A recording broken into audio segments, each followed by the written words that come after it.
All right, we are back here at the the Jennifer Reardon Spark Kindness Sports Complex. Field 4, where we got a current matchup here between the number 1 Grants Pirates and the number 8 Academy Chargers. Sorry we had to leave you there for some sort of restructuring here, but we are back.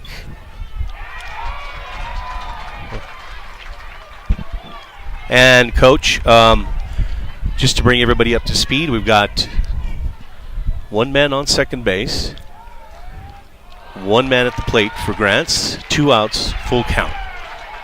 Bottom of the second inning. And the runner goes, and he's safe, going to third base with a walk.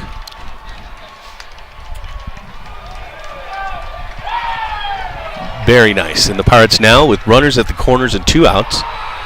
And we're at the top of the lineup here with Andres Lopez.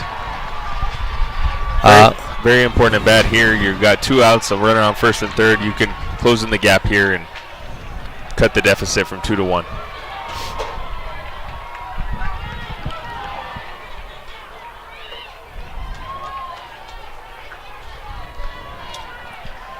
There's the pitch and a big cut by Lopez. That'll be strike 1, so he's down early, 0-1.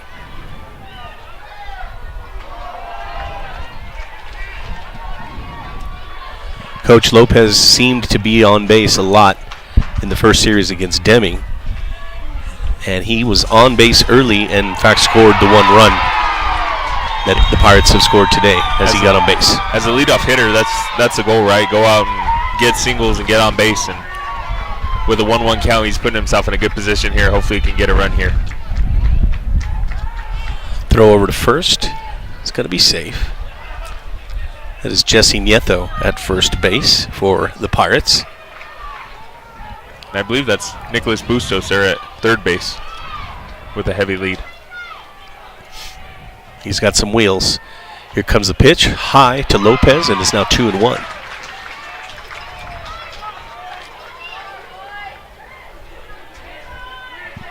Bottom of the second inning, Pirates looking to even up this score. They went down early to Academy, but Nico Young settled down nicely in the second inning, shutting down Academy.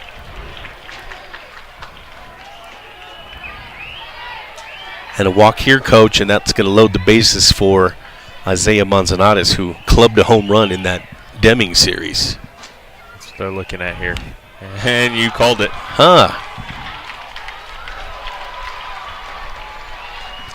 So the Pirates have bases loaded now. Isaiah Manzanares at the bat. You know who lives for these moments here. Being able to step up in a state tournament game. 2 outs, second of the inning, trailing. Be able to base hit brings in 2. So he has to realize that all he needs is a little contact. Doesn't need to send this one out. Just get on base and bring in a couple runs.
The winner of this game will go on to play either.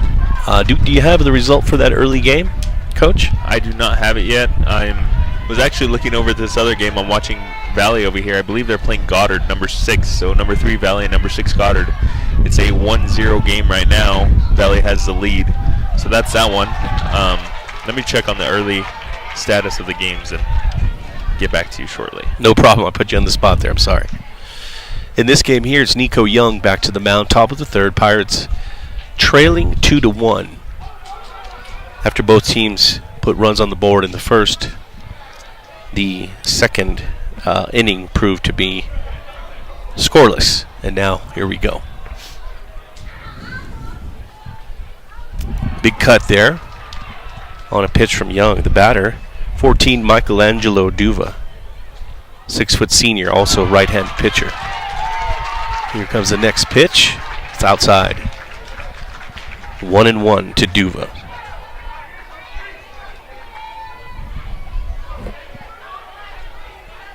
Pitch comes, swung on, hit in foul territory. Marcus gives chase, but doesn't quite get there.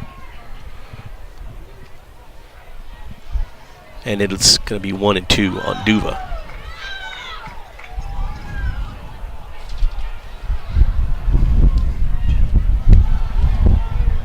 Want to welcome everyone choosing to listen to this audio broadcast. Mr. Talahaftua back at Grants High School. Swing by Duva out of play. Who said he would be watching the game, but he would put our voices on instead. Get the best of both worlds in that situation, huh? You know. We cannot vouch for how good the NFA's chest. Oh, and this ball is scorched down the line. Duva's going to get a couple out of it for sure here. Throw from Bustos. It's not going to get there on time. Meanwhile, another ball came in from the other field. I don't know if that has anything that they could call in that situation, but as soon as he hit the ball, another ball popped in from another field. I saw that and I almost didn't believe my eyes, but sure enough, it was. So, Coach, you had asked about that game earlier on who would be. I'm looking at the first round. Let me move on to the second.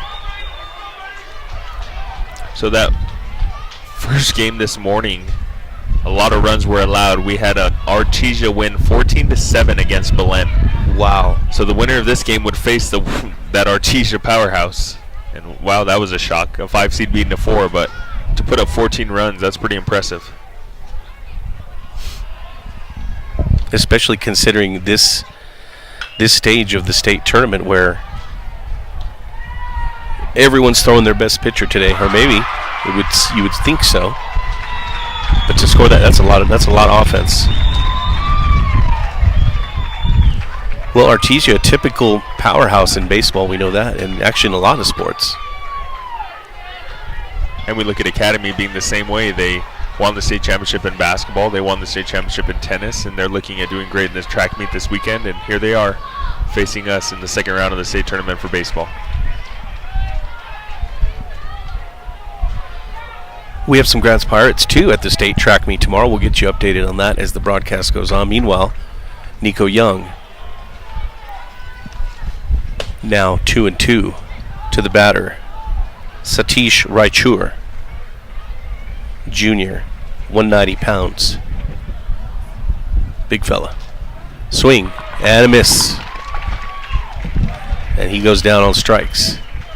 So Nico Young recording the first out of the inning, and now it's the pitcher, Matthew Delaney, coming up to the mound. Coming up to the plate, that is.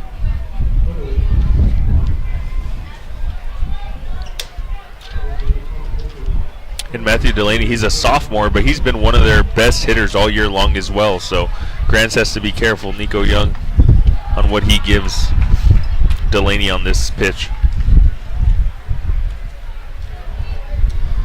He throws a ball in the first one.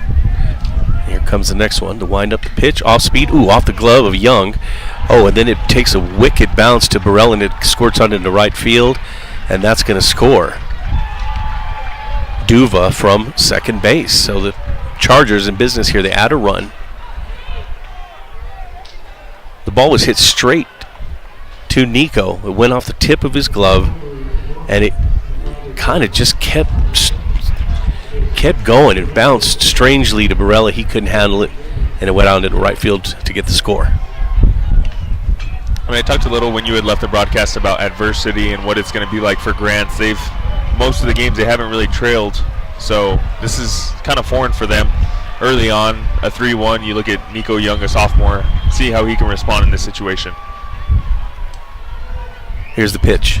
Swung and sent back to the backstop. This is the batter, Mark McNaney, a 6-footer junior.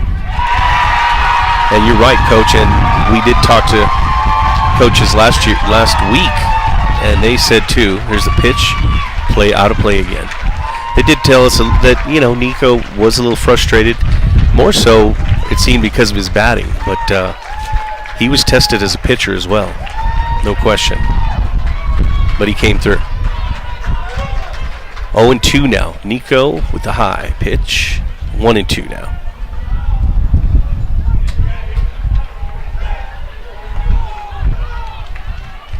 One and two the count. Nico delivers. Swung on again, out of play.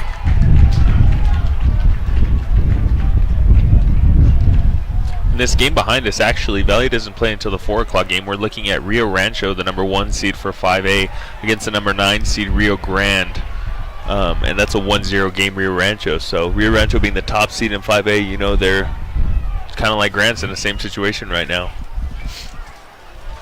Teams are not just going to roll over and let you have it, right? I mean, and you have a target on your back. People see the number 1 seed and that asterisk by your name, and they want to knock you off. Best believe it. So, but they've been a number one seed most of the year. So, I think that's kind of in your corner, and you show up and do what you do.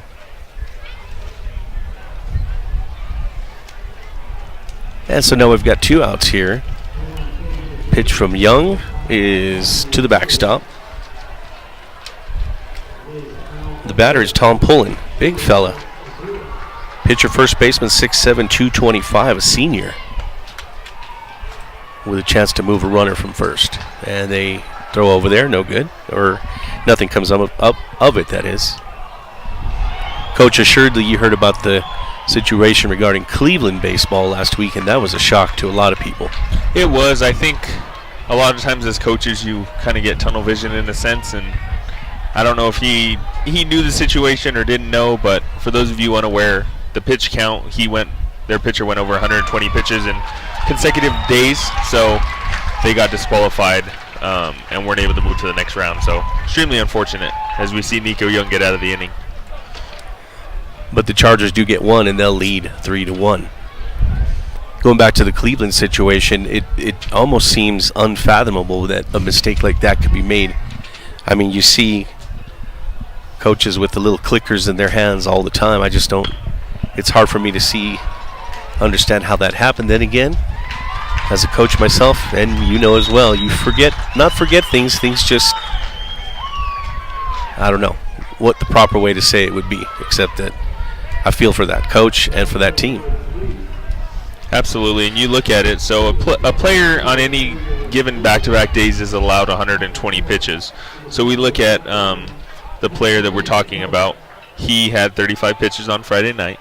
Okay, so then the second game, which was on Saturday morning, he didn't pitch. So in their mind, they thought, oh, he's allowed to pitch the next game like it's a regular game. But in all reality, he should have started at 36 pitches that day, not 0. So he ended up over 120, and they had to forfeit, which they led Piedra Vista, they had led the entire time throughout all the games. So I think it was still warranted that the better team might have moved on, but extremely unfortunate when an error happens on one end and you can't move forward. So we'll see how we talk about pitching and these coaches navigating their best number 1 ace pitchers and other guys, because they have 3 straight days, and it's win in advance. That's kind of the situation going forward. So we'll see how that goes.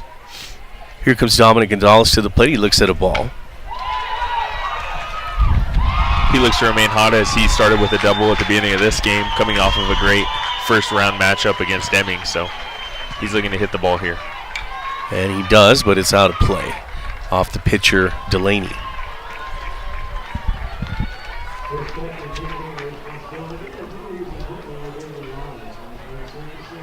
Dominic, 1-1 the count. Pitcher is Delaney. 3-1 Pirates trail, bottom of the third. Here comes Dominic. This one is a strike. Ooh. Beautiful pitch by Delaney. Just nibbled the corner, didn't it? It did. Right on the outside corner. It's a good vantage point from up here, our new home. I know you guys at home can't see this, but kind of up in a roost, if you will. Dom swings at that one. That's going to get through the middle for a base hit. Right over second base. Beautiful hit.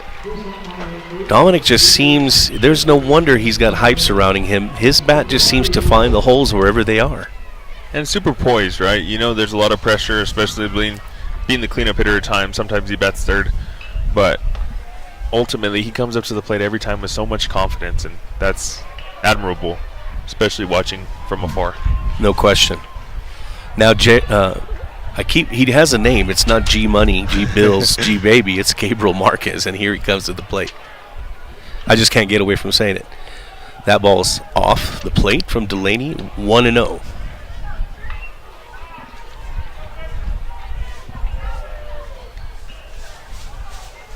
Delaney in the stretch now. Right-hander throws. Swung on and missed by Marquez. And I talked to Coach Furby about Delaney and what they'd be facing today with the right-handed pitcher, and they talked about he got a scouting report from Valley. They faced Academy first game of the year, and he was throwing about 82 at the time.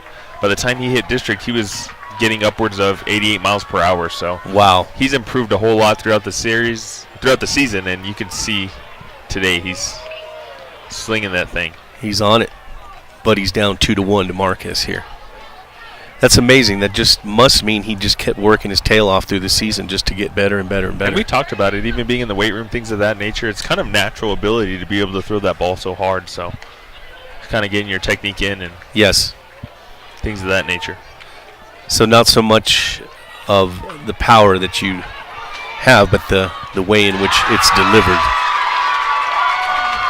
Here comes Delaney again. And that's, oh my goodness, outside. Looked like from here, that is. But he got the call, and Gabriel Marquez says, no way. Unfortunately, he's making that long walk back to the dugout.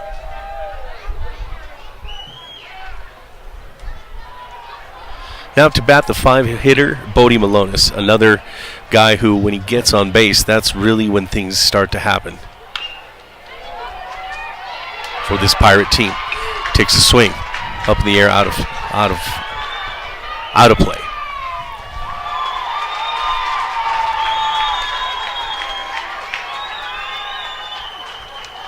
Bottom of the third, one strike to Bodie Malonis, one out. Dominic Gonzalez on first base. And the pitch from Delaney swung on and missed, so it's 0-2 now. Quickly to Bodie Malonis.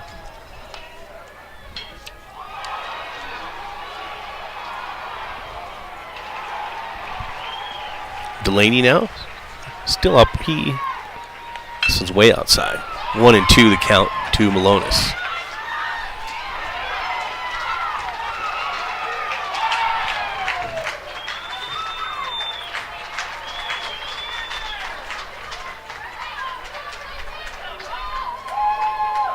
Delaney in the stretch now, coming with the pitch.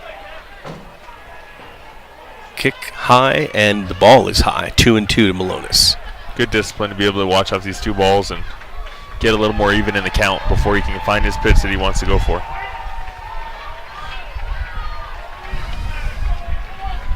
A reminder that Pirates defeated Academy. First game of the year, Malonis takes a swing at it and strike three. Early in the year, first game of the season, a 5-4 Grants win. Coach, what do you remember about that game? You know, I was trying to think back. I remember going to watch our basketball season. It just ended, so I was a little salty in that sense. But we got to see Dominic Gonzalez a day after he was playing in the district tournament be able to play shortstop. He had a few errors. Bodie Malonis, we talk about him. He had not yet played, so he hadn't started yet. And I remember Nick Bustos with a walk-off single to win the game. So I think that was a good time for Grants, but it's a whole different team now this time around on both ends. Absolutely. As Esteban Barella takes a cut, 1-1 to count to him. Yes, it was indeed a walk-off hit by Bustos to get that 5-4 win earlier. And then comparing opponents, here's the delivery. Esteban swing, strike 2. Academy played a couple of the teams that Grants has beaten. Belen is one, St. Pius another. So a couple of comparative numbers, not too many though. Here's the pitch, high to Barella. Academy finished second in their district behind Valley, which was 8-0, and won 4 of their last 5. Pirates have won 14 in a row. And we look at Grants, they defeated St. Pius twice. Academy lost the one time they faced them 4-1. So that was a major one, as well as losing to Valley both times. So I think that's important to look forward to if Grants can advance.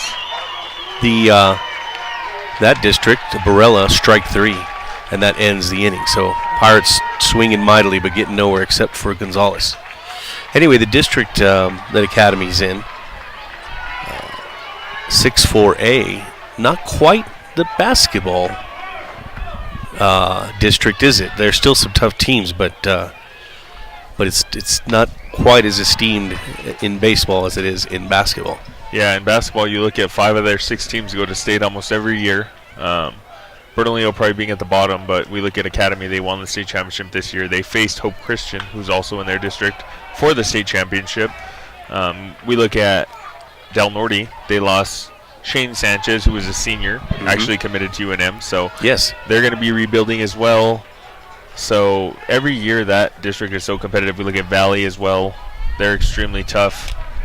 They made a deep run in the playoffs this year. So definitely a basketball district for sure, but we know that they're going to bring it. And Grants also, their district is tough in every sport. We look at basketball, we faced powerhouse after powerhouse, night after night, right? We looked at Highland and Pius and all these teams. And then to look at baseball, they played some of the top teams in the district every night. No doubt, no doubt. Which has prepared them for this, so you'd like to think that that has helped them in this long run, but we will see. Right now they're down 3-1, and they're facing one of the bigger deficits that they've faced at this junction, so we'll see how they respond. Here come the Chargers up to bat. Ryan Williams will be the first batter. He's a freshman. Nico Young still on the mound for Grants. I want to ask you about Shane Sanchez when I get a chance. Absolutely. And his preferred walk-on status. Maybe you could help people understand what that is, but for now, here comes Nico Young. Pitch, good. Strike to Williams. And I watched Delaney walk off after that last inning, and he was pretty amped. He was kind of holding his hand down as if to say these guys are too little. Oh. So a lot of gestures that are all in fun. We see Isaiah Manzanares. He talks about that being his swagger, being able to have fun and taunt the other team. So we're seeing a little bit of that from Academy early on. As Nico's pitch hits the ground ball, 2-1. You know, Michael Jordan always said something in The Last Dance, and he talked about being able to talk when you're up, right? Anyone could talk when you're up, but when you're losing is when the real people talk, or when the score's 0-0. So we'll see how that fares. High bouncer to Gonzalez, and he makes the throw. What a beautiful grab. Oh, my gosh. That thing bounced a good 8 feet in the air, and he got up, grabbed it, and he made the toss. That was just impressive. And Coach Furby talked about Nicola Young being their pitcher. The best part about it is that the fielders behind him, that's the best lineup he has. Having Dominic Gonzalez at third base instead of short, having Isaiah Manzanares at short. So I think for him, that was the major reason why he went with Nico Young tonight, and it's paying off thus far, with the exception of being down 2 runs. So the Pirates get the first out of the fourth. Pitch delivered. This one's going to send Malonis back. He's reaching for the wall, can't make the catch, and it bounces off the top of the wall. And this will be a triple. Wow, that thing just kept sailing and sailing and sailing. Valiant effort from Bodie, though. I mean, the reason he's at that position is because he gives them the freedom to go for balls like that. And you could tell he tried to make a diving grab backwards. The ball bounced and maybe gave up an extra base by that effort, but got to live with that as a coach. Now comes the left-handed batting Riley Bleicher, a senior. Strike 1 from Nico Young. See if we can hold him on third. Nico steps off the bag. They're not holding him on. But Dominic is on the infield grass. We've seen some bounces, which I usually associate with dirt fields, the way some of these things have jumped. Oh, wow. Oh, look at this. And they've got him in a pickle. Oh, and he's going to get back. And now, oh boy, we have some blown assignments out there. The Pirates had the runner at third in a pickle, and someone forgot to stay at third base, and they missed a chance at an out, and the batter is now all the way at second base following. I think pickles were happening everywhere. I was looking at the 5A game right behind us at the same moment, and they had a pickle going on with a runner as well. So, state playoff time, kind of everything goes out the window, and you never know what's going to happen. Infield in still. Soft contact up in the air. And Manzanares grabs it. You know, for Grants, that's extremely fortunate to not allow a base hit on that with runners in scoring position at second and third. Wow, you're not kidding. And not far enough that the third base runner would want to give it a try. And if he can retire Duva, he's looking at getting out of this inning without allowing any runs. That's kind of what Grants is aiming for here. Goes over the head of Duva, the pitch does. Michelangelo, that is. What a name. I like it. Must be a Ninja Turtle in his past life. or a fantastic artist. One of the two. Or maybe both. Anyway, 1-1 to Duva right now. From Nico Young. Here comes a pitch. Swung on and missed. Took a little bit off, and he got him to swing.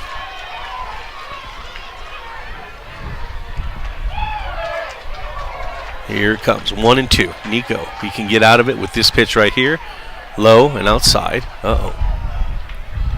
No call on that one.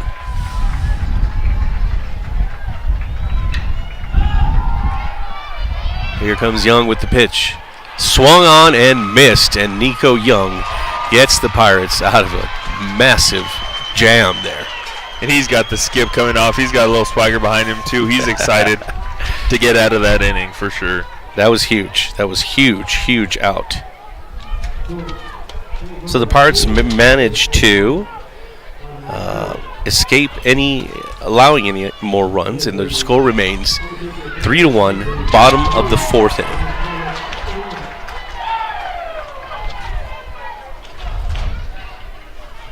Pirates having a little meeting on the mound outside the dugout just to recalibrate, reconnect, whatever you will, as they approach the bottom of the fourth to bat. You know, we looked at the last series against Deming in the first round, and Grants, I wouldn't say they struggled by any means, but they faced a little bit of adversity early on. They were tied 4-4 in one of the games, and ultimately they ended up making out of that. And Coach Furby was, for lack of a better word, unimpressed by their unwillingness to finish that early. And I told him, honestly, you look at your team and you think you'd rather be battle tested early on, right? You look at Pius, they beat Poake 23-0. They didn't see anything. So I think Grants is prepared to be in this situation, to be down, and they're the 1 seed for a reason, right? Everyone, the players, the coaches, the message to the players right now is do what we've been doing all year long. Nothing changes. Just go out, have confidence, and hit the ball. And that's kind of what they're looking at going now into the bottom of the fourth. And, all year long, the Pirates and St. Pius kind of went back, not back and forth. St. Pius stayed number 1 in the Max Preps, the Freeman rankings. And that remains to this day. If you look at the page, Bustos up to the bat, he dings one off to the side. But their strength of schedule, maybe not as tough as St. Pius, but they beat everyone they needed to beat to get that 1 seed to prove your point. And in regards to strength of schedule, I mean, you have some control over that, but ultimately you play who's in front of you and you beat who you can, and that's the goal for us as coaches. That's right. 0-1 to Bustos. Here comes the pitch. Outside. No good. Nothing doing there.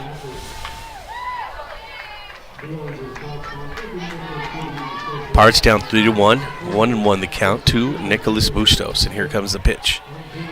Strike. Ooh, threw some heat right down the middle, and Bustos couldn't catch it. You knew he'd love to have that one back. Great cut on it, just a little behind it. Here comes the next delivery. Catcher set up outside, and that's where it stayed. Outside.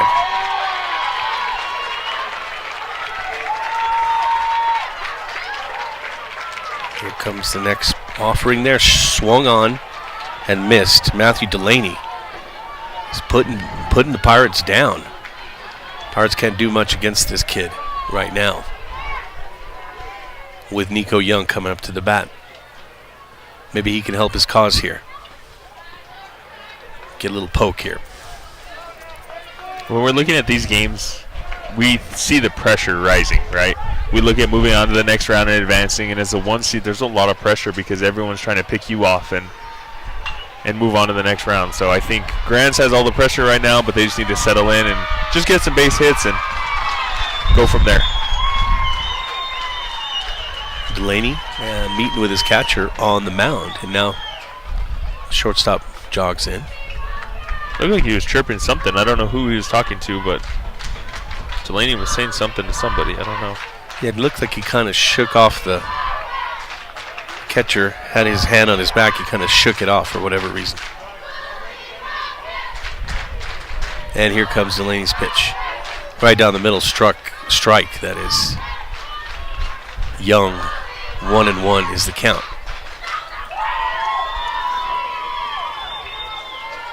Another strike from Delaney to Young. And he just keeps pumping him in, and the Pirates can't catch up, can't do anything with it.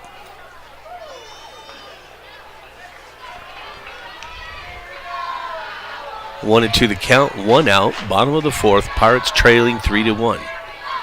Swung on, missed. And that's 2 strikeouts this inning for Delaney, and he's just, coach, right now the Pirates have no answer at all. They don't, and I think it's such a difficult thing to do, right? You're really trying to get ahead in the count. You're trying to hit that fastball coming at you, and easier said than done. A lot easier to say up here, how much easier to be to get down there and hit. So here's Nieto for a strike. I do know the players from Grants have been on the pitching machine all week, and Coach Furby said he set that thing at 88, and he said you're not leaving till you hit it. So I think they've had practice with it. They just have to settle in and contact the ball. Nieto with a ball that went over our heads even.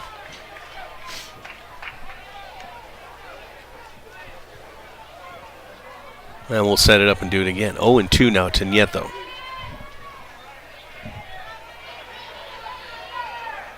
Delaney standing tall in the mound. Here he comes with the delivery.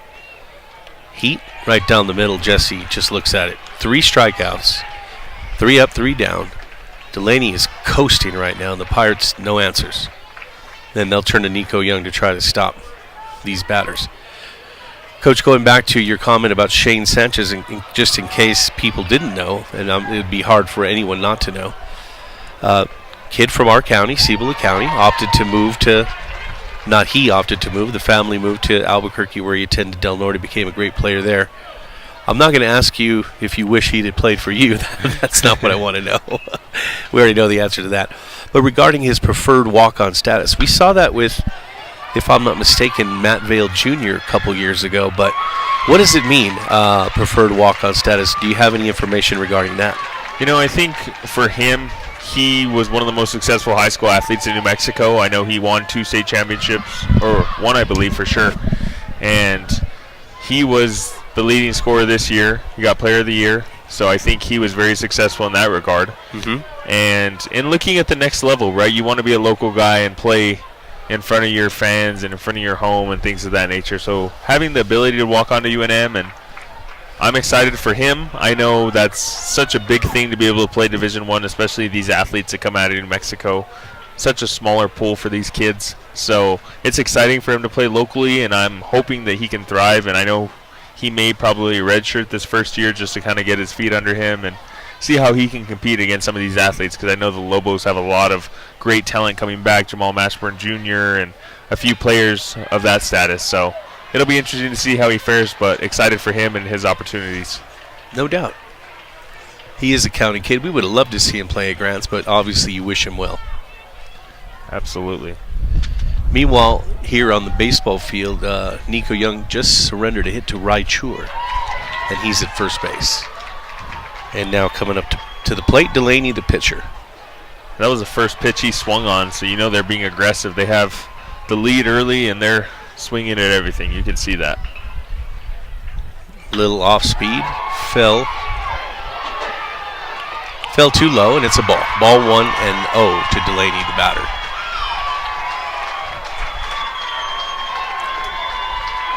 It's another ball. It's going to move the count to 2-0.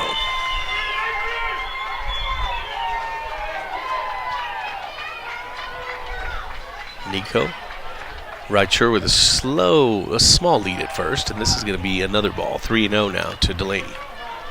And it'll be interesting to see how Grants navigates their pitching bullpen, knowing that, yeah, you want to save pitchers, but in the same sense, if you don't make it to tomorrow, none of it matters, right? That's right. Finally a strike. 3-1 now to Delaney. Exactly.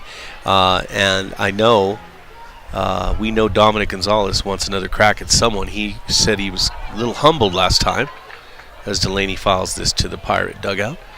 He wants another chance to show what he can do. He got touched up a little bit by Deming.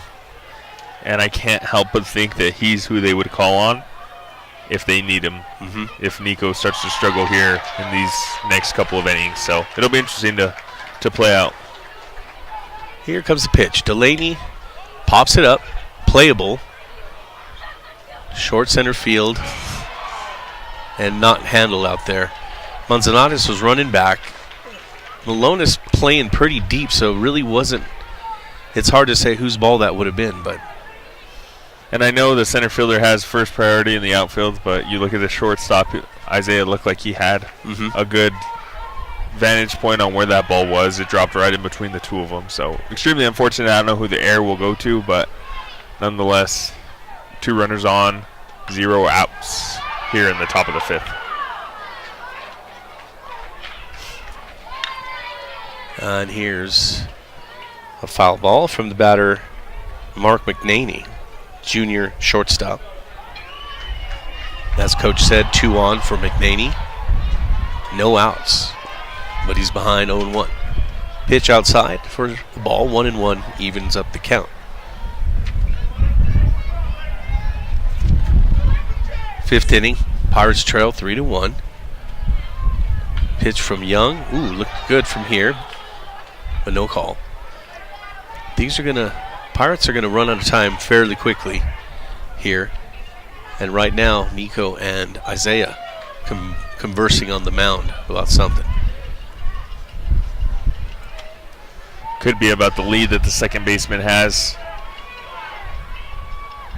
Now he's going to talk to Andres Lopez, the catcher.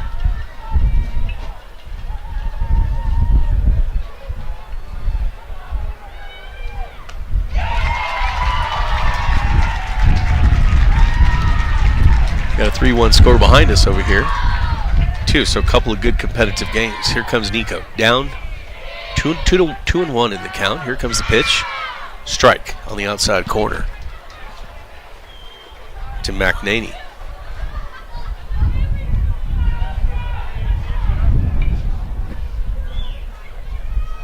Pitch. Ooh. That one's out of play. Nico fired that one in there. And McNaney nearly got the cut he needed on it, but that went foul to the left. That looked like it had enough distance to get out of here. It just a little bit foul. Fortunate for Grants. Fortunately, yes. Looked like it might have sailed into the pitch comes for a ball, 3-2, full count. Looks like that one could have sailed to the football field just behind the. That one was hit a long way.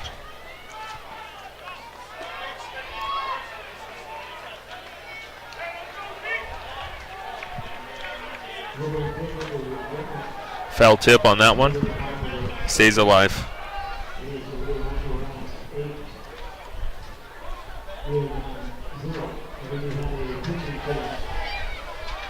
We called it a full. I called it a full count a moment ago. It's apparently a 2-2 count. So I'm leaning on the help, and there's a strike looking. Struck him out. Beautiful pitch. And you know he needed that one for his confidence. Big time. And now we've got double play possibility here with number 20, Tom Pullen, coming up.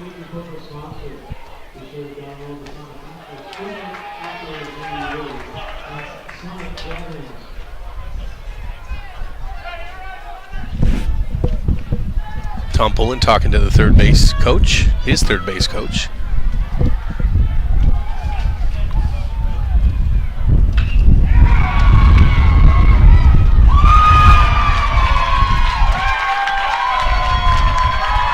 And here comes Nico with the pitch.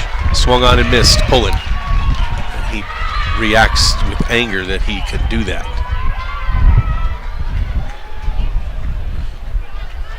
Three to one your score if you're just tuning in. We're at the top of the fifth, sorry. Pirates trailing 3-1. Nico Young on the mound. Pitching to Tom Pullen. 1 out, 1-1's the count. Chargers have 2 men on. Pitch swung on, bounced to the backstop, squirts out towards the back, and the runners will advance. So that kind of takes your double play situation out of it. It does, and now you look at Academy looking for a sacrifice fly, only 1 out. Now the kind of mentality changed as the hitter. Yes, you'd love a base hit to bring them both in, but nonetheless a sacrifice fly to get another run here in the top of the 5th. Nico working with the stretch. Second base, quite a lead between second and short, but and the ball wide for ball 2. 2-2 now. 1 out. Pitch from Young swung on and missed. Pullen is the second Charger to go down on strikes here. So the count. 2 outs now for Nico Young and the Pirates, with number 7 coming up to bat, Ryan Williams, freshman second baseman. The Academy, they have all the confidence in the world knocking off Los Alamos last series. They ended up winning 8-5 the first matchup, 15-2 that second day. So they're playing their best baseball right now. It's a little exclamation point, second game of that series. Young with the delivery. No. Inside apparently, and or low. Count is 1-1. So somehow, some way, if Nico could get these guys out of this, it would be a miracle. Here comes the pitch. Ooh, that one hits the ground. Good stop by Lopez. Great job to get under that, not allow another run on a wild pitch. Pirates going with the black and red pinstripe. Black shirt, red pinstripe pants today, as this one's fouled into the bullpen. And I talked to Coach Furby about that. I said, what made you guys wear the red pinstripes 2 games in a row? Do you tell them what you like, or are you superstitious? He says, I let them choose. Whatever they want to roll out, and it's kind of their discretion. So he's letting the players ride on that one. Perfect. Here comes the pitch. Off speed. Uh-oh. And this is going to get all the way to Malonis in center field. The runner's coming home. 1 run scores. 2 runs score now. And the single brings in 2. And Young looks incredibly frustrated right now. Gabriel Marquez coming over to try to calm the young man down. You know, there's not a lot you can do about that one. He put it where it needed to be, and the hitter just hit it straight up the middle. Absolutely. Grants, they're frustrated, obviously, but still a lot of baseball to be played. They have to keep their heads together and realize there's still a chance, but it all starts with 1 more out in this inning. 2 out, 1 on for Nico. Ball skied high. Nico calls for it, waves off Gonzalez, and he gets it. So Nico gets out of that, but not before surrendering a couple runs, as he looks up to the skies as if to say, why me? But unfortunately, that's just the way these things go. So the Pirates now, bottom of the 5th, trail 5-1.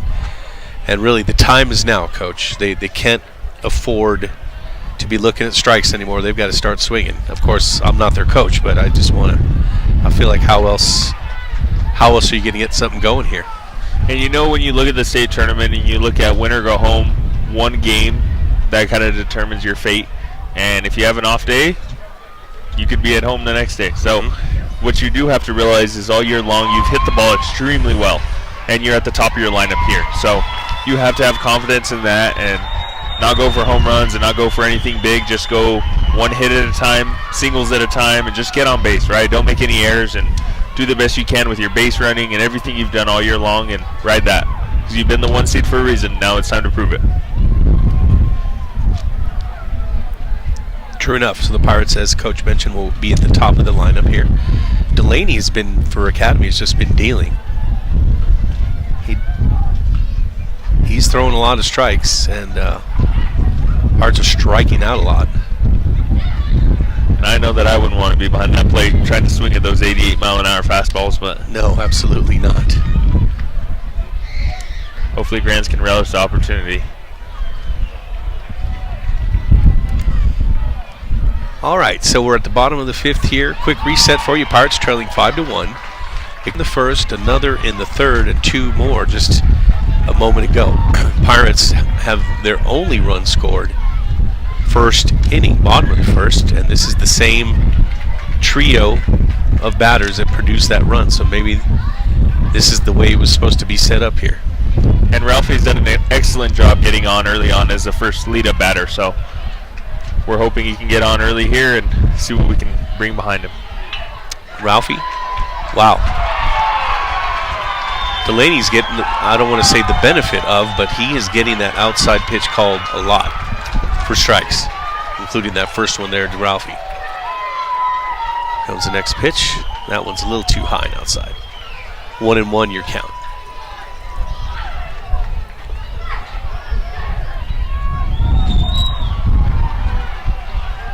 Delaney straight up on the mound. Here comes the pitch.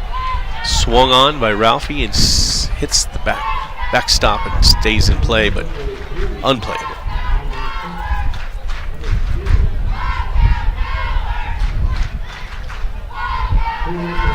Fun to see Dusty Young around. He was a standout baseball player for UNM. I happened to be working for UNM at the time that he had the second longest hitting streak in the nation, second only to Robin Ventura. I think. Oh wow, that's awesome. I think he got it up to 38 or 39 games. It's impressive. And the ball from Delaney to Lopez goes to the backstop. Yeah, it was a fun year. I was in media relations, and so we were relentlessly publicizing his streak, and he got some nice recognition at the end of the year for it. That wild pitch that we had from Delaney, Grants can't help but think, why can't we get that when we have runners on? Yeah, exactly. Yeah. Would have been a good time for it. Here comes the pitch from Delaney to Lopez. Inside, no good. Or, it's a ball, that is. Looking at a full count.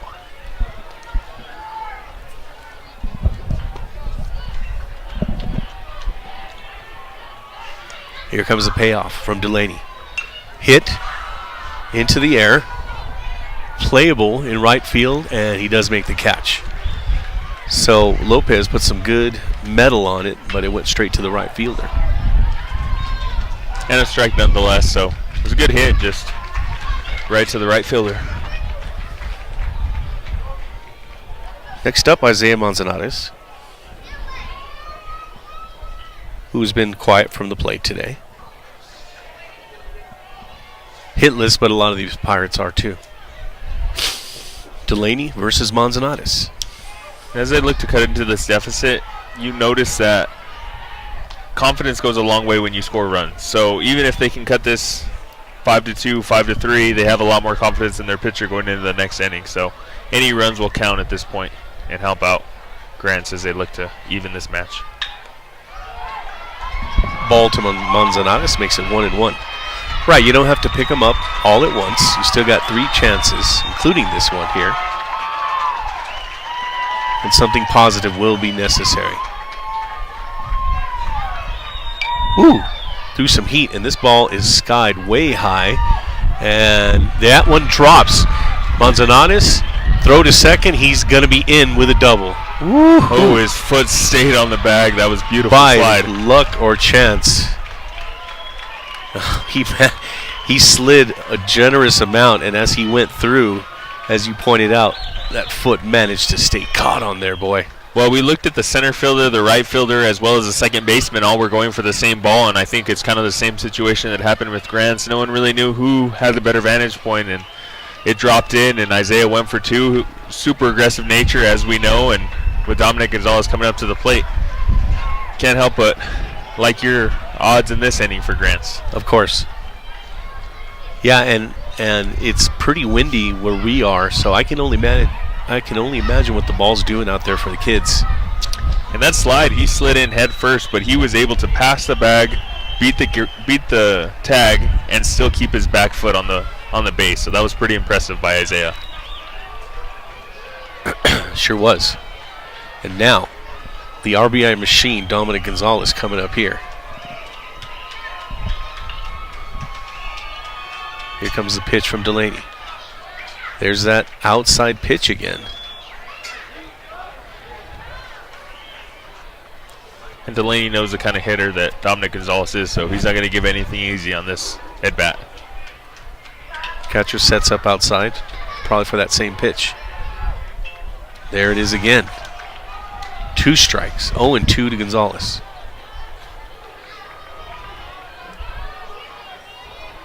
Shortstop playing deep. Manzanares is not being kept on at second. That kind of speaks to the power of Gonzalez. Here comes the pitch. Swung on, lined to the third baseman. Soft liner. I thought it was going to curve foul, but it stayed like in. it. And that wind might have played a factor on that one as well, but nonetheless, the catch by Williams at third base. And now with 2 outs, RBI chance for Gabriel Marquez here.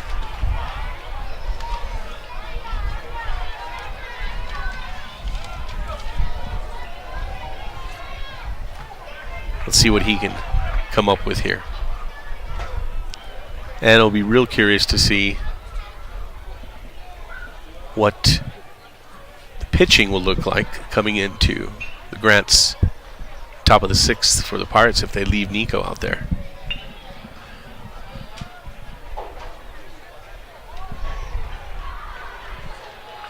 Here we go.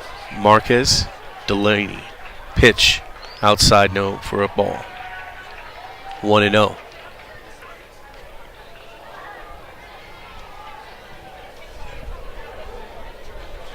On deck, Bodie Malonis, the number 5 hitter. Swings at that, evens the count at 1-1, 2 outs.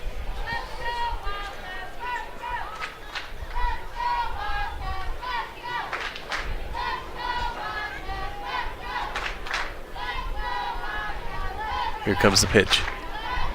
Almost, ooh. Gabriel looked like he wanted to offer. Well, they've been calling that one outside, so maybe he thought that might get the call too, but it didn't. 2-1.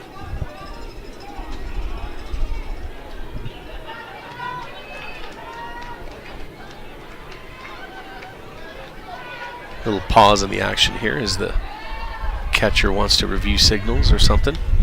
And now Gabriel will step out of the box.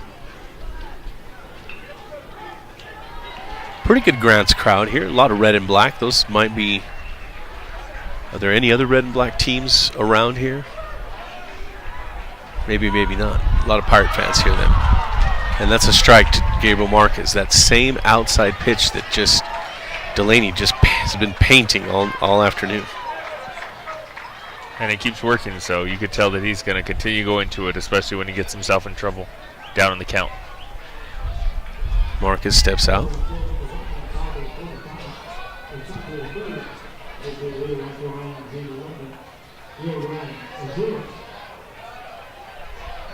Here comes the pitch again.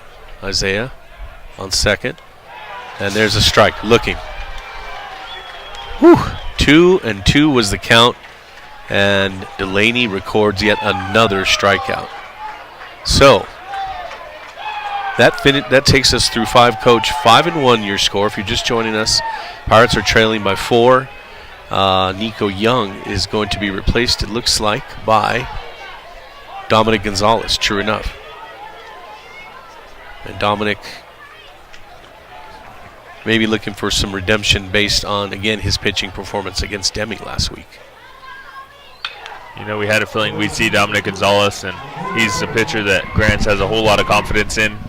Even some of the other coaches in the district talked about him being possibly one of the better pitchers that they've faced all year long. So all Grants can do is get out of this inning and hope to get some hits here in the next bottom of the 6th.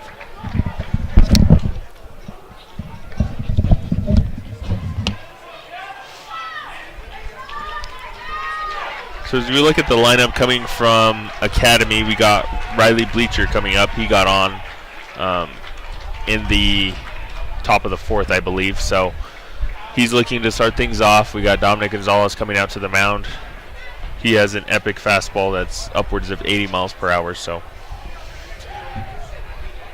I think for Grants, the message from Coach Furby right now has to be to keep your poise, stay calm, cool, and collective. Realize that, yes, we are down 4 runs. We can't get it all at once, but we have to find a way to rally and get it back. And it all starts here with 3 outs in the top of the 6th, then relying on our bats, the things that have carried us all year long. So not to panic, not to lose your composure. We can't get it all back at once, but ultimately just finding a way to get behind one another, rally together, and do what you can to try and survive in advance. I think that's the motto at this point, because the hard thing is it all comes down to one day.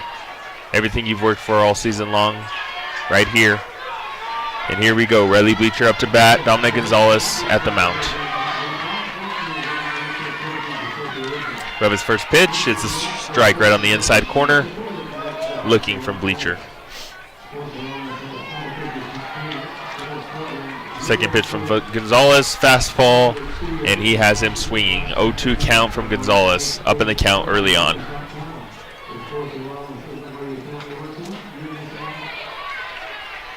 Wild pitch on that one. I think Dominic lost the ball on that pitch for sure. Kind of squirted out about 30 feet above the batter, so not sure what happened on that one. Maybe a timeout by the batter. And that's what it looks like, still an 0-2 count. A ground out right to shortstop. Manzanares on the grab. Throw to first, and runner is safe.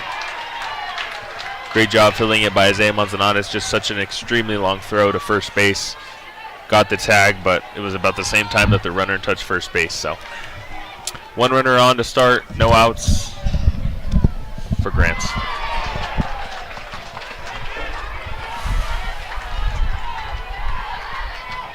New batter up for Academy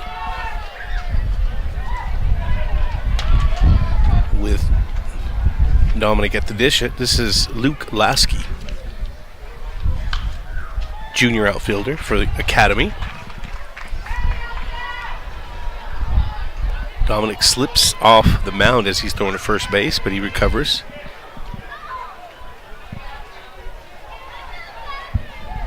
A no-out situation here with Lasky at the plate. Pitch swung on and tipped back to the backstop. 1-1 the count now on Lasky. Walking around the complex, there's a couple lopsided scores. I saw an 11-0 score and a game over here, so a lot more offense going on. Oh, look at this. Wow. That pitch befuddled Lasky to the point that he swung and dropped his bat. We need more of that.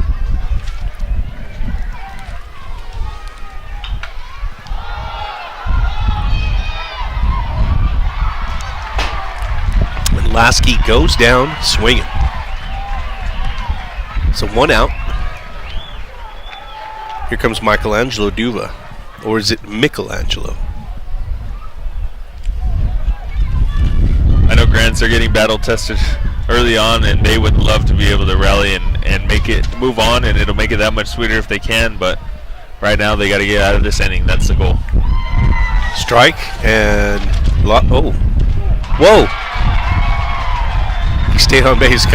It was a throw from Lopez at the dish to Manzanares, and it's kind of like Manzanares' own play. He thought he had him off the bag a little bit.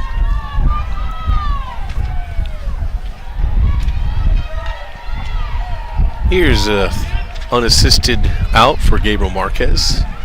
And Duva is retired. But Riley Bleicher gets to third base on that.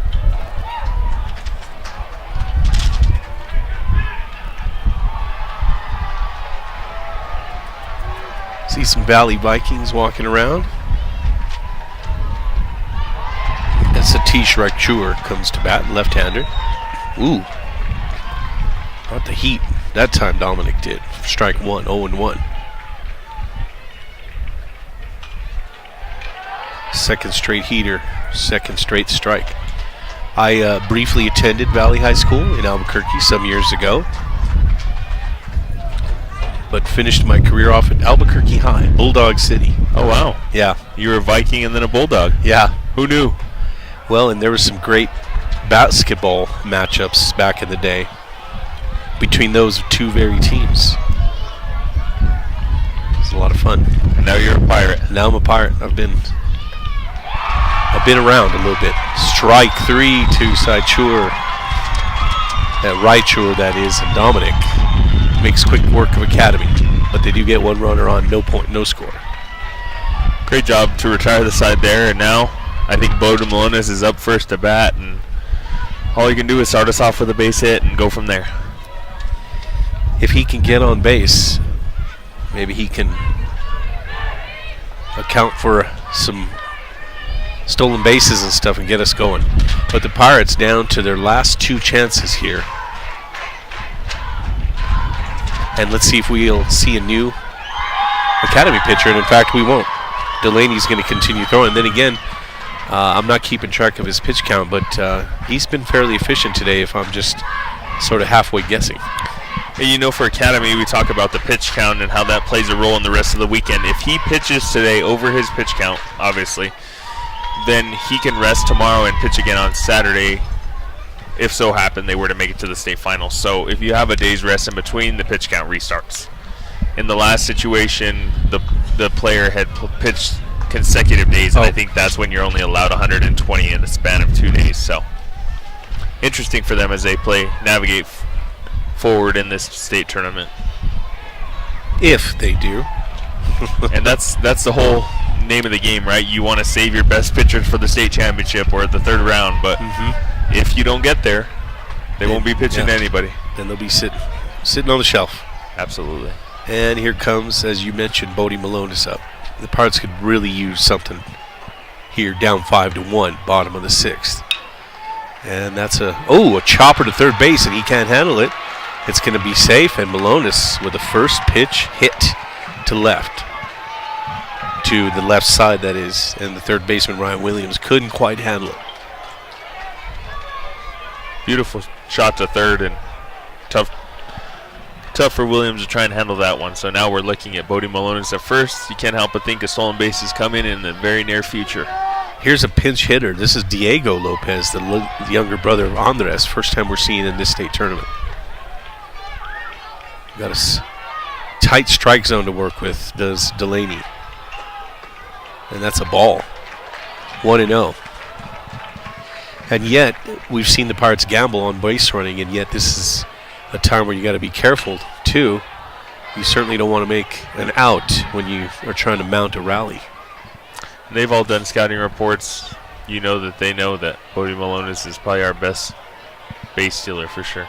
That's twice he's paid attention to him.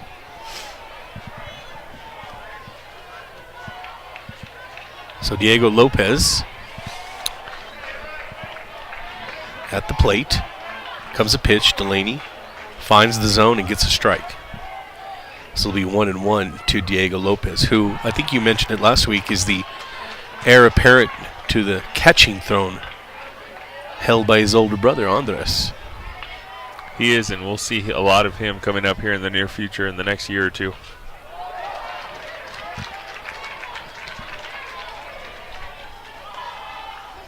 Swung on and missed by Diego. A funny story about Diego, I guess the other day at practice, Coach Furby sent him he split the team into two groups and sent one group to the bullpen and says, Diego, go with that group. He says, you want him to go with the bench warmers? And he says, no, I want you to go with the rising stars. So I think that was a little bit of confidence for him and saying, hey, look, you guys aren't bench warmers. You're here to play, and go look. Here's his chance right here. Step up in a state tournament game down 5-1 and get a hit. It's so important to keep the players that don't play a lot interested, and of course they want to play, but you also have to keep them interested enough that they still feel like they're contributing in some way or another. Pitch from Delaney is high and outside. 2-2 evens up the count here. Can't help but think you're going to see an off speed right on the outside of the plate here, but we'll see what he does. Pitch high and outside, full count now to Lopez. And having Bodie on is great. Having Andres or Diego on would be splendid. No outs.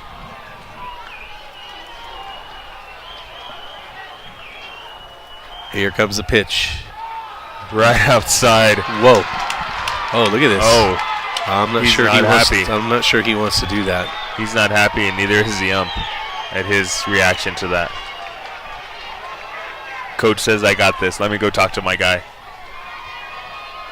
You know, for Grants, this is just what you need, right? Absolutely, yes.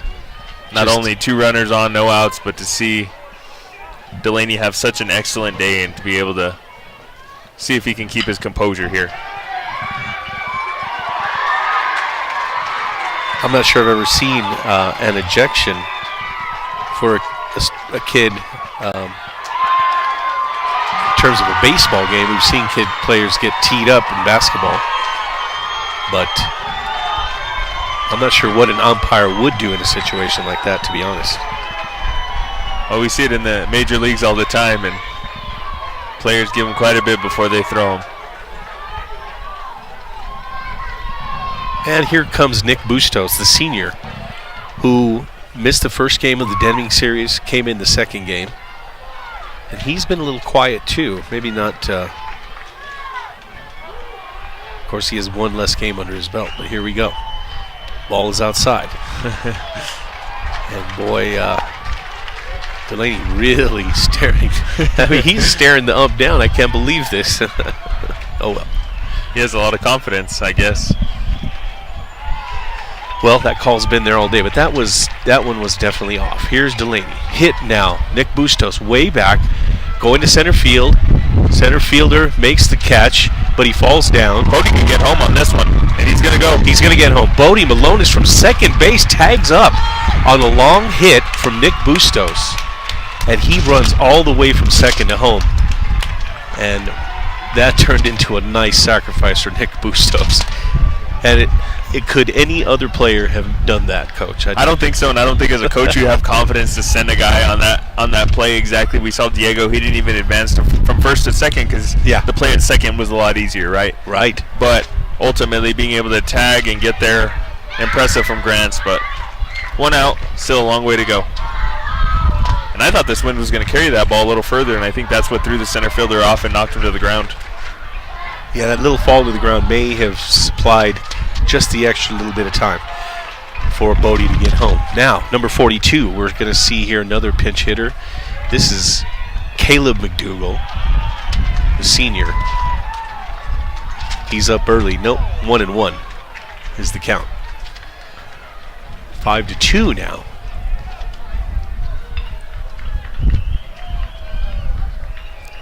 Is your score.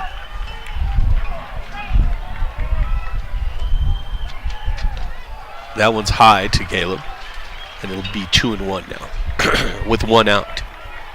That 1 out being that fly just a moment ago. Diego Lopez on first. A little bit of a lead, not too much. Delaney out of the stretch. Here comes the pitch. That one is outside. Headed in the count for Caleb McDougall. He's excited on this pitch for sure. He's going to get what he wants.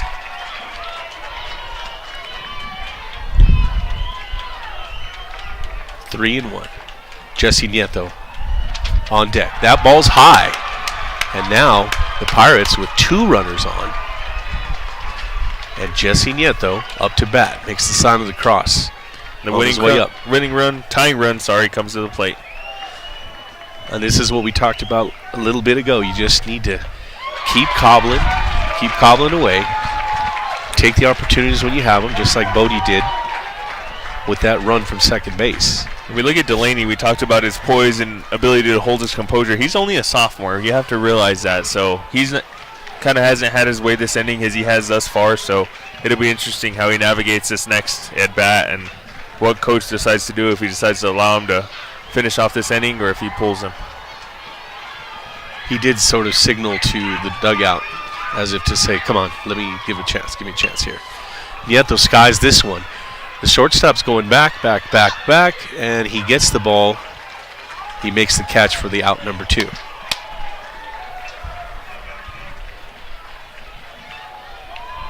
So one swing, a second out. Nieto retired, and here comes Andres Lopez. And little brotherly love would be nice here. Can he bring his brother home? Sure would be nice. It would. A single will do it. Here comes the pitch from Delaney. Outside. Oh, that one's a strike. It's the same pitch that got called for a ball multiple times, so it's kind of interesting what we're watching from here. But we're not directly behind the plate, but we have a pretty good vantage point from here. Here comes the pitch. That one's off. Looked like the same pitch, but who am I to be an umpire? We're a little biased too, I think. None of them are strikes, if you ask me. 1-1 the count, 2 outs. Andres Lopez at the bat. Could do something good here. He swings and misses, though. Foul tip in the glove. Good cut on that one. 1-2 the count.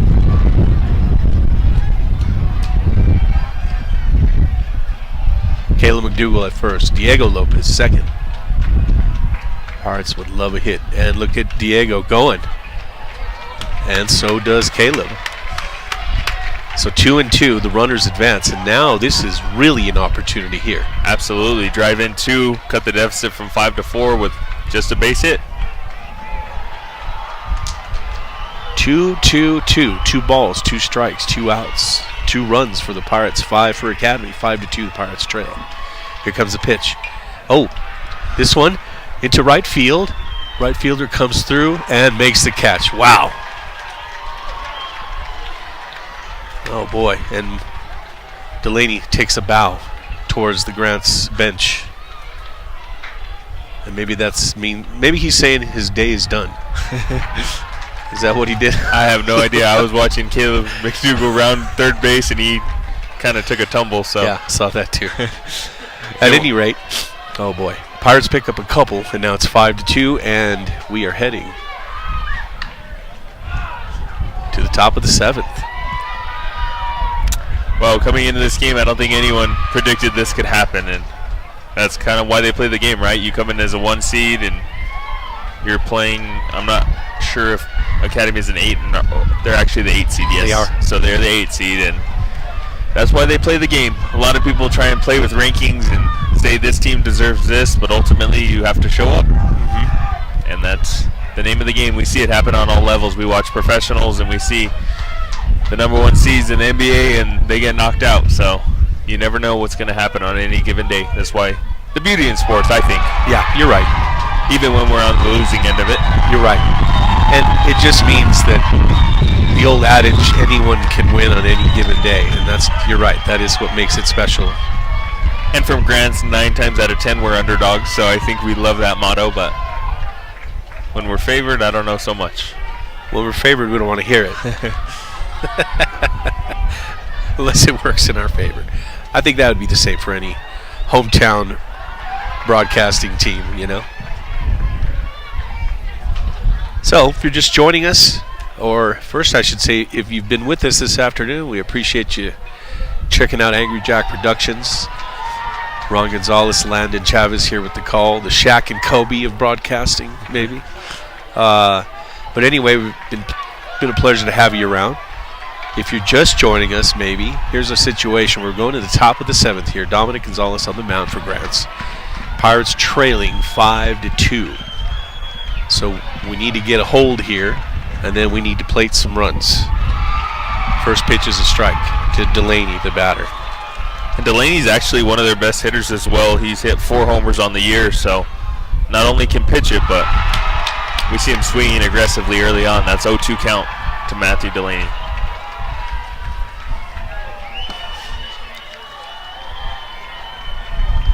And here comes Dominic's next pitch. This one's going to be ground to Barella. He bumbles it for a moment, then picks it up and gets the out. You know, I think that's actually Diego at second base. I think they shifted him. That might be why. You're absolutely right.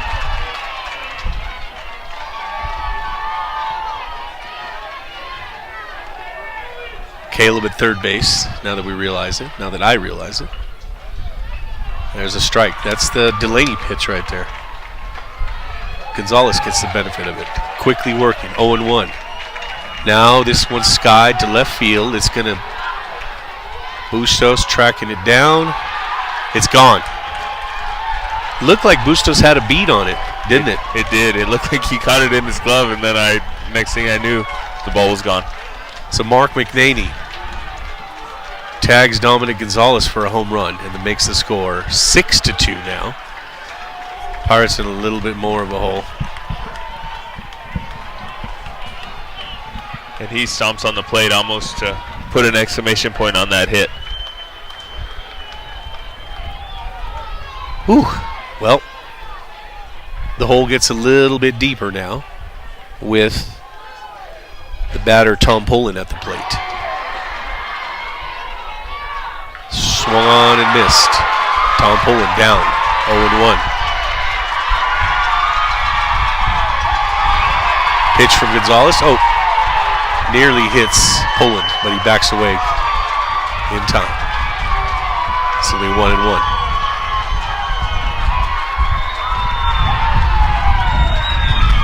Pitch from Gonzalez, swung on and missed. 1-2.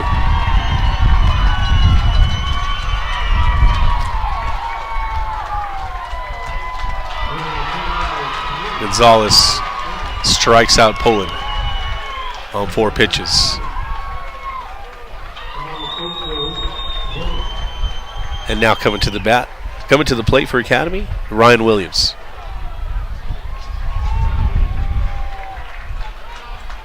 Pitch from Gonzalez, strike, swing and miss.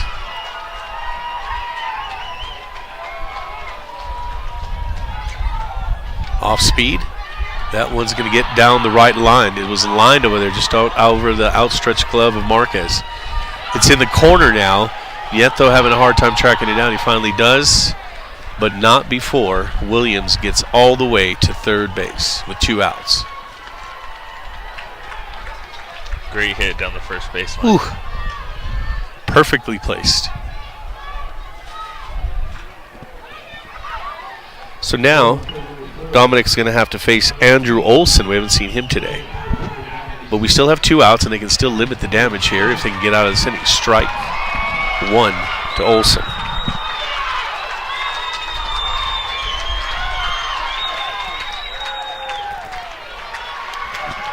Strike 2 to Olson. He looked at that one. 0-2 the count.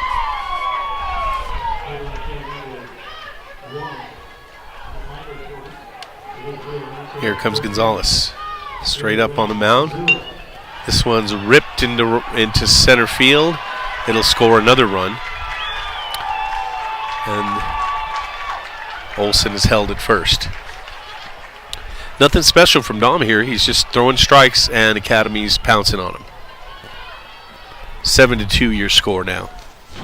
You look for Grants that widens the gap just a bit, makes it a little more difficult once you look at the bottom of this inning, but nonetheless, 7-2, you want to get out of this inning quick, fast, and in a hurry. Bleicher swing and miss.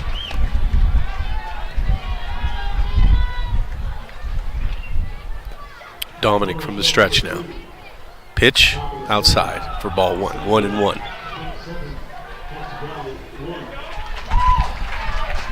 The Pirates are known to put up crooked numbers on offense, so it wouldn't be out of the realm of possibility. Especially against powerhouses such as St. Pius. They averaged almost 4 or 5 runs per inning against them. So Problem is, they have not been able to get to Delaney very much. 1-2 now to Bleicher, the lefty. Oh, they caught him. Now let's see if they can execute this correctly here. And they're playing it right. Good job. And finally they get him. So, Olsen, the sophomore, first time in the game, gets a hit in RBI, but makes the last out of the inning, and that's never what you want to do. At any rate, Academy adds a run, adds to the intrigue here, the suspense, whatever you want to call it, and it's a 7-2 Academy lead, heading to Pirates' final 3 outs here.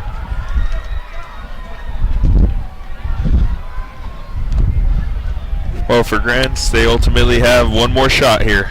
They got 5 runs to score in this inning, or else they will not be advancing to the next round.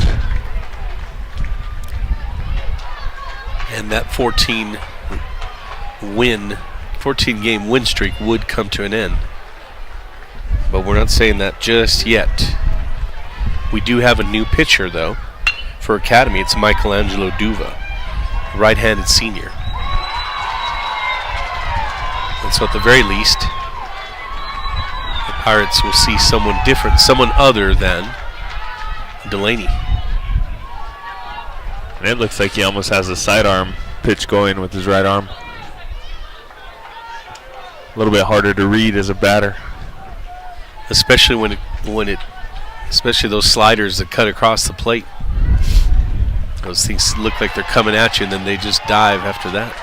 Nonetheless, for Grants, you have to have confidence. You have Isaiah Manzanata as the second batter coming up to bat, so you have the top of your lineup, your best hitters coming up. So I would say this is why you get paid the big bucks, but I forget these are just kids sometimes. So nonetheless, you know they're ready for this opportunity, and they just want to prove everything they got and leave it all out here on the field.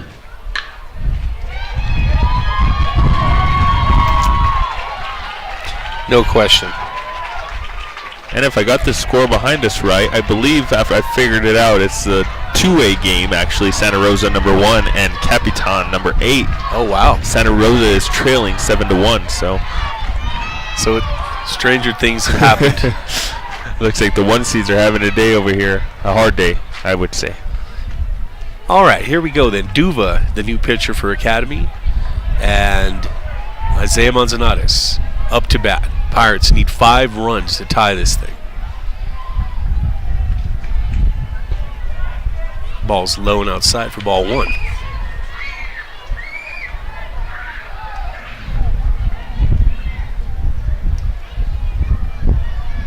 Duva with the little sidearm delivery. That one swung on by Isaiah. Out of play.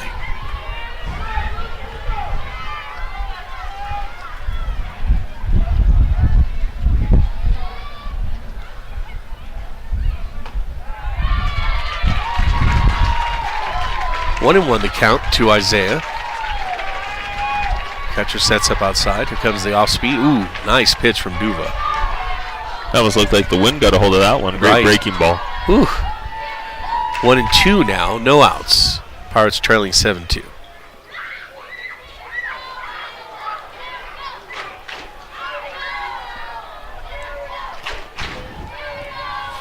Comes the pitch, way outside.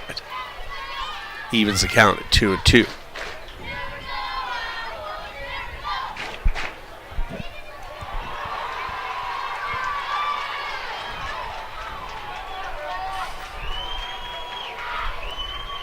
Well, he really got sideways on that one. But it's a full count and a ball, low. Catcher asked the first base ump, did he go? And he did not. Isaiah did not, that is.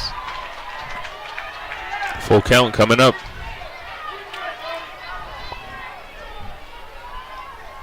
Isaiah steps out of the box for a minute. Gives a look at the bat. Make sure no holes in it. And the pitch, high. So, Manzanares gets his base, and here comes the RBI machine. Dominic Gonzalez. And he had his way early on in the first inning, but since then, I don't know if he's reached base. So I know that he's saved all his magic hitting for this at bat, I'd hope.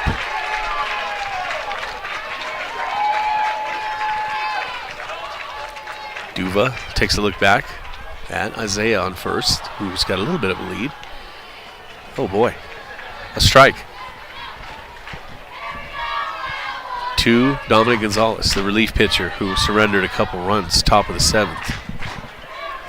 To bring us here, 7-2. Duva steps off to look over at Isaiah.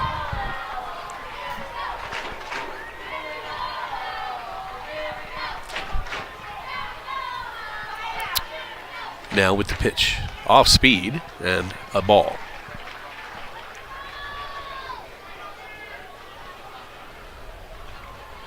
It's interesting to me how you would figure yourself that sidearm motion is just, is that something you stumble on, or you practice it before you decide that that's going to be sort of your delivery? I'm curious. You see how unorthodox it is and might work here and there, so you say, well, this is going to be me. 2-1 the count to Gonzalez. Duva. Oh, right to Duva. Takes a fortunate Grant's bounce. And Dominic will reach. Oh, he runs into the ref and lays down. Probably more out of a joke, unless he actually got hurt. Maybe they banged knees or something. Okay, so here's what happened. In case you missed that, Dominic hit it straight to Duva. It bounced off his glove and it went to the shortstop area where no one was. And that allowed Dominic to reach base, crash into the ref, and then Isaiah Manzanares to get to second base. On that pitcher, I don't know if kids still wear cups these days, but good thing he had a glove there to protect himself because it hit him pretty hard. Redirected it to the shortstop. Nonetheless, 2 runners on, 0 outs here in the bottom of the 7th. Marquez up to the plate. He's been frustrated today. Hasn't done well.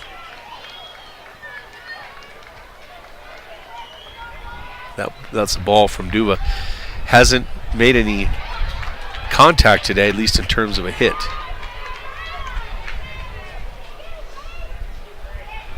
One to 0 the count to Gabriel Marquez. And he takes a little timeout. Think about things. Pirates 2 on, no outs. Duva delivers. Swing and a miss from Gabriel Marquez. Great cut on that one. Just a little behind it.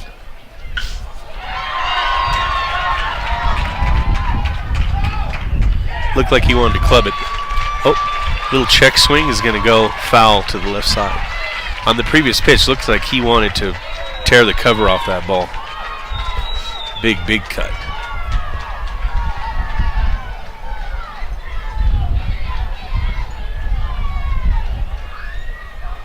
There we go. This game drawing some interest from some other teams, as you can see different coaches. I saw a speed gun out there a moment ago. Of course you'd be interested.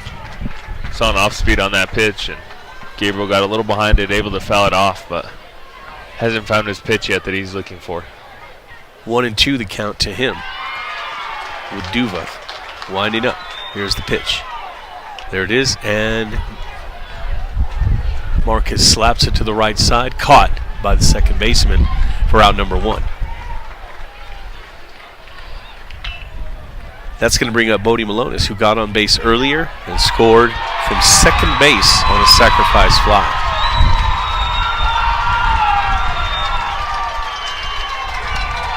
There's a lot of happiness going on to this game behind us. And one of the teams here on this field will pretty soon be doing the same thing. Here comes Duva, the pitch. Strike to Malonis.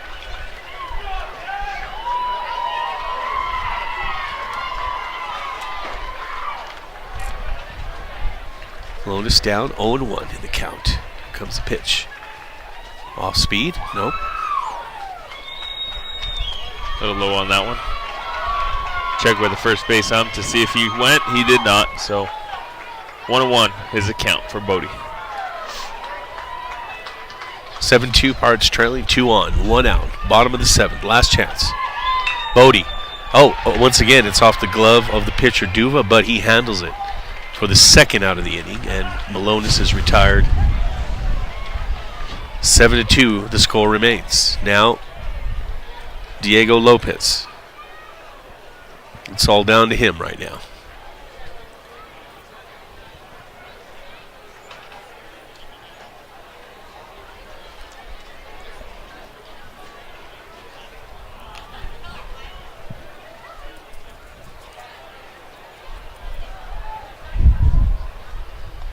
Strike from Duva.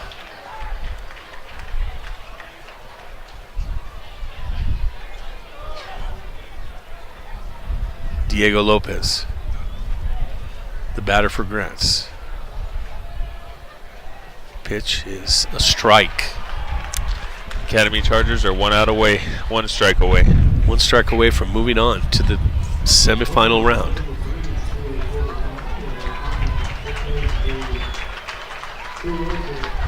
Duva pitching to Diego Lopez. It's out. 1-2, that is. I hate to think about it, but this is exactly the spot at which the Pirates were eliminated last year as well. You remember that game with Aztec? Yes, absolutely. Unfortunate, but. And that's a ball from Duva. Certainly a great achievement to make it this far. But the Pirates want more, and they're still not done. 2-2, 2 outs.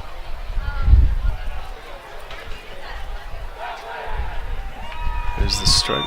And Diego stays alive as he rifles that ball into the Goddard bullpen area. Yes, they must be up next.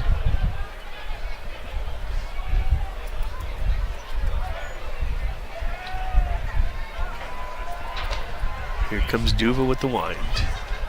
And the pitch, Submariner. Here's a ground ball to second base. Scooped up. And no, he can't handle it. Diego's safe. It's going to score 2. Look at that. Dominic slides in at home, and Diego Lopez delivers on a 2 RBI hit. So you're saying there's a chance? That's what we're saying. We are saying that.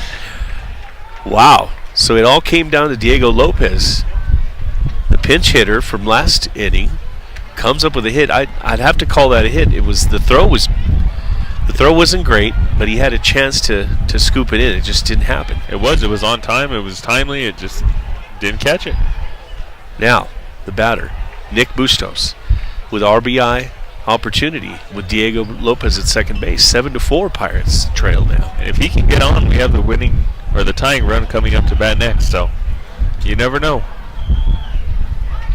Another ball to Bustos, 2-0. Maybe they're trying to avoid Bustos to get to McDougal, but either one of these guys can hit. Here comes the pitch. That's a ball too. That's a ball as well. 3-0 now. And I can't help but think you might be correct. Well, that pitch has been the same one all 3 times. Nick can hit with some power, no question, and Nick was definitely not going to swing at that one. 3-1.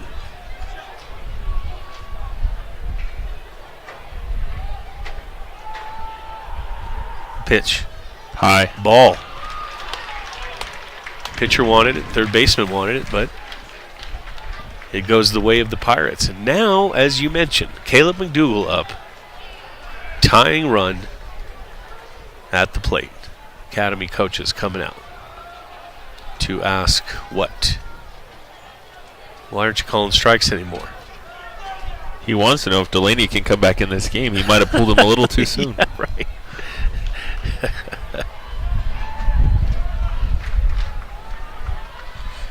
And so, coach will talk to Duva to say, I don't know. And for Grants, you had a promising start with 2 on, no outs at the beginning of this inning. Being able to score 2. Yes, you have 2 outs. Yes, you are trailing by 3 runs, but you're in a good position with runners on first and second. can't help but to think back to those 2 runs that were just scored in this last inning that could have made this a 1-run game right now. Gosh.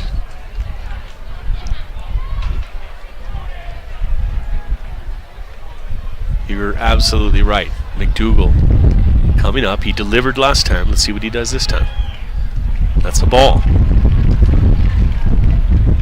That time Duva sort of upright in the delivery. Maybe that's what the conversation was about. Here's the next pitch. Runners go. Runners go. They're safe. Chargers weren't really paying attention.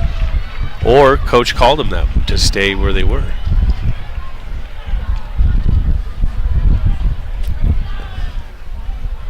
Infielders fairly far back, second baseman and shortstop for sure. And it's 3-0 to McDougal.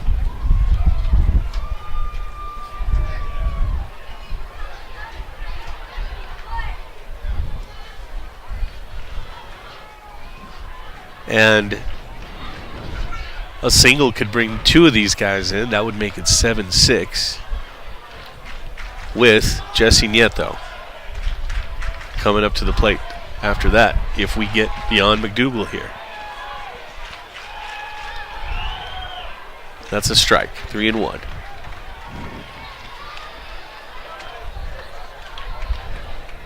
There's not too many players on this planet that would have struck on that, a 3-0 count.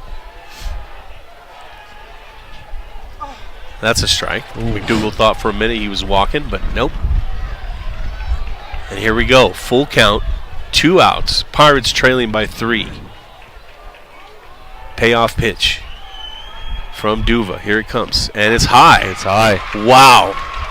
Loads him up. Goodness gracious. And now the winning run up to the plate.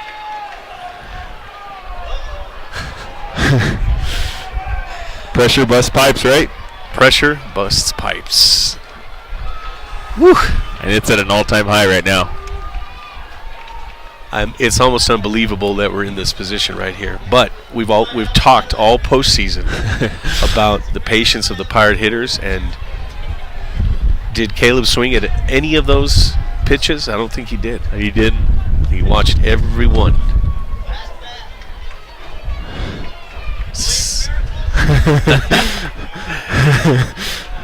Miracles do happen, and they happen fairly often in state tournament competition. Especially with high school kids. Oh my goodness. Oh. Keep in mind a Grand Slam would win it. I know we're not going that far, but got to understand the situation. Just stating a simple fact.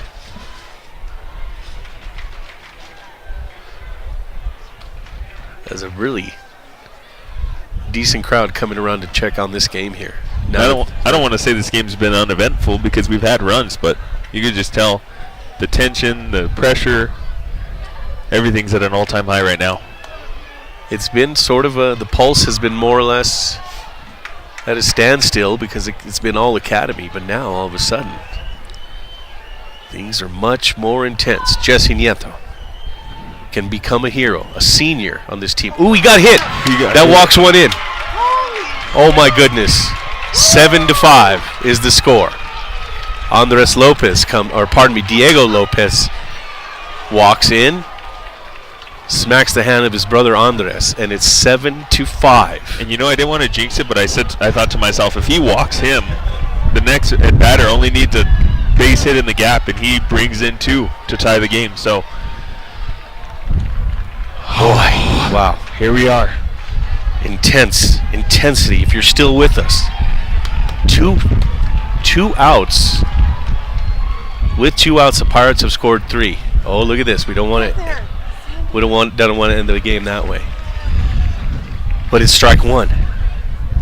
He could have sent the runner from third on that throw to first as well, but they know they need 2 runs as well, not just 1. Comes the pitch. High, ball 1. So it's 1-1.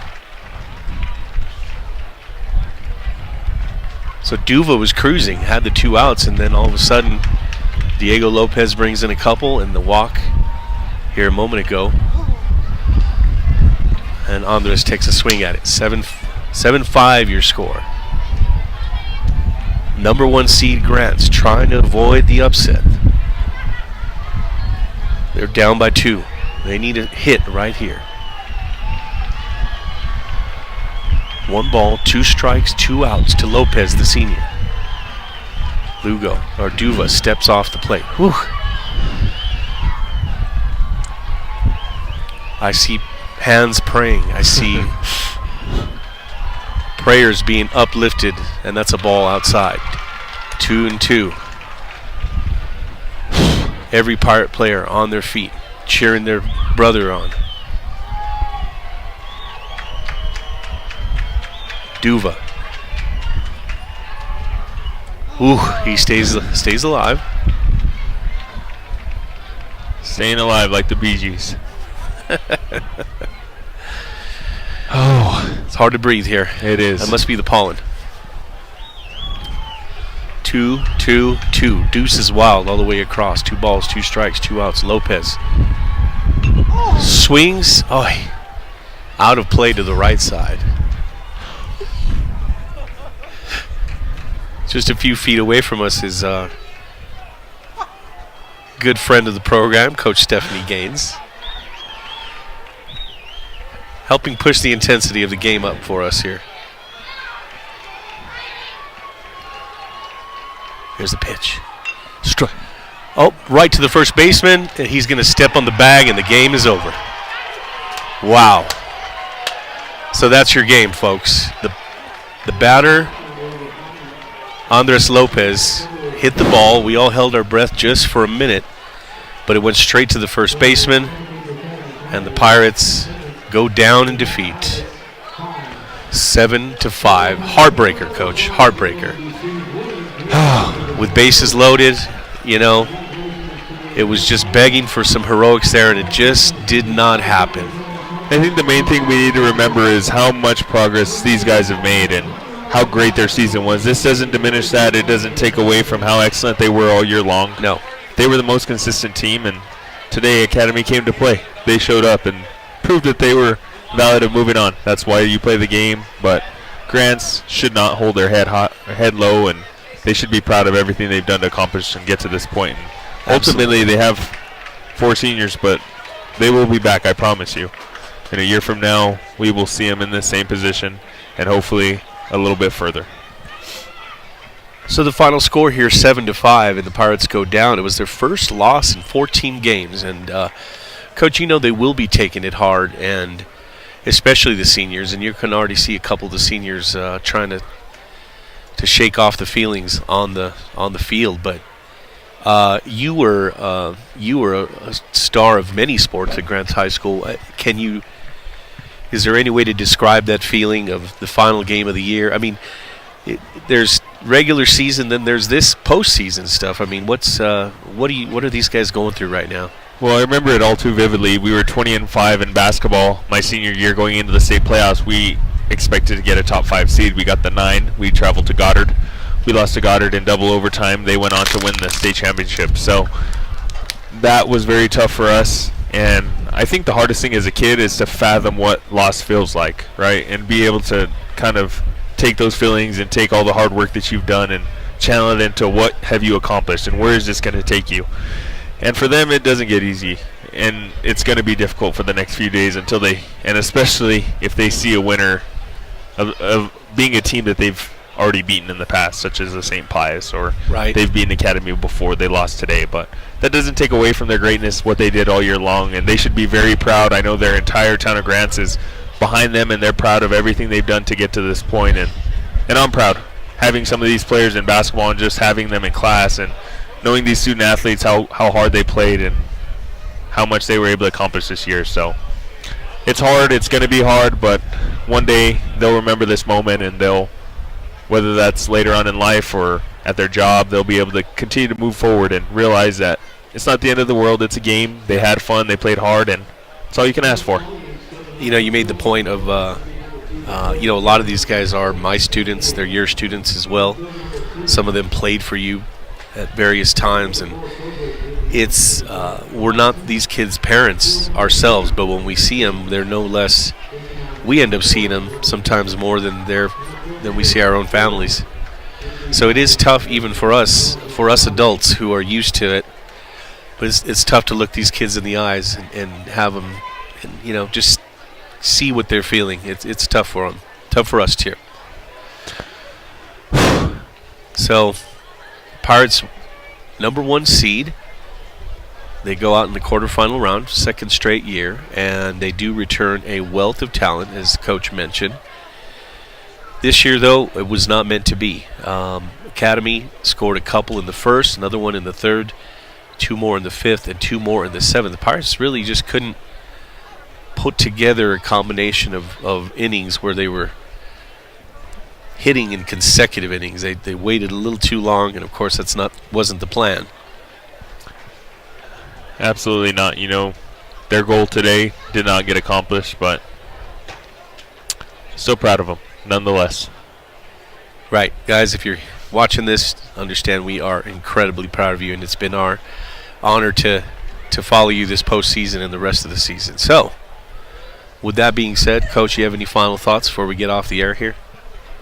I don't think so. I think the main thing to learn from this lesson is take this with a grain of salt. You underclassmen that have heard this, or realize that this isn't the end for you, and make you hungry in the off season, right? Yep. Continue to work out, and whatever your passion is, follow it, and continue to do those things, follow your dreams. And we're real proud of you guys. You made the town of Grants proud, and glad to be a part of this. Thanks for having us. It was great. It was a great run for the Pirates this year. It was a lot of fun watching them. And they end the year 23-6 overall. District champions for the first time in a long time. The number 1 seed, which had never happened. So as you mentioned, a lot to be proud of for this team. So, for Coach Landon Chavez, I'm Ron Gonzalez for Angry Jack Productions. I want to thank everyone for tuning in today. If you don't mind, hit that subscribe button on the YouTube channel and make sure you stay up with all the Pirate sports that come down the pike this year and next. And actually, before we go, Coach, maybe we should just wish a little congratulations to the GHS track team, which will be here in town tomorrow and Saturday. I thought I heard you say you might see some of that. Absolutely. I'm planning to go. A lot of the athletes that play, and I also have one of our fellow basketball players, JJ Harasic, running in the 4x1 and 4x200.